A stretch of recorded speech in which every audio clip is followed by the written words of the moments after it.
ನಮಸ್ಕಾರ ಮನು. ನಮ್ಮ ಮಡಗ್ಸಿರ ಅವ್ರಿಗೆ ಸಾಯಂಕಾಲ ಏನಣ್ಣ ತಿನ್ಬೇಕು ಅಂದ್ರೆ ಫಸ್ಟ್ ಗುರ್ತಕ್ಕೆ ಬರೋದು ಏನಣ್ಣ, నాకు తెలిసి మన మడకశిర పక్కోళ్ళు సాయంకాలం అయితే అందరూ ఎక్కువ తినేది మిరపకాయ బజ్జి, బారా మసాలా, పానీపూరి, ఇంకా ಗೋಬಿ ಮಂಚೂರಿ. ಅದೇ ಅಣ್ಣ, ಇವತ್ತು ಅದೇ ಗೋಬಿ ಮಂಚೂರಿ ತಿಮ್ಮನ ಅಂತ ಬಂದಿದ್ವಿ. ಎಲ್ಲಿ ಅಂತ ಅಂದ್ರೆ ఇంకా మన మడకశిరలో ఒక గోబీ మంచూరి తినాలంటే నాకు తెలిసి చాలా మంది ఈ జాగాకి వస్తారనుకుంటాను.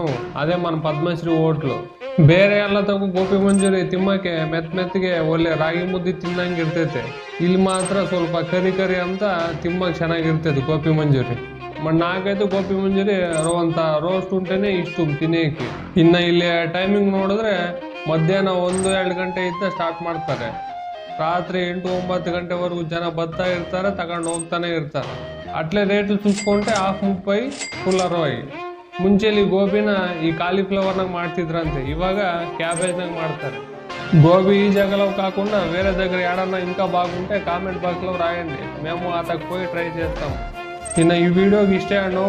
ಇನ್ನೊಂದು ದಿವಸ ಇನ್ನೊಂದು ವಿಡಿಯೋನ ಸಿಗ್ತೀವಿ. ಇವಾಗ ಹೋಗಿ ಬರ್ತೀವಿ ಅಣ್ಣ. ಟಾಟಾ.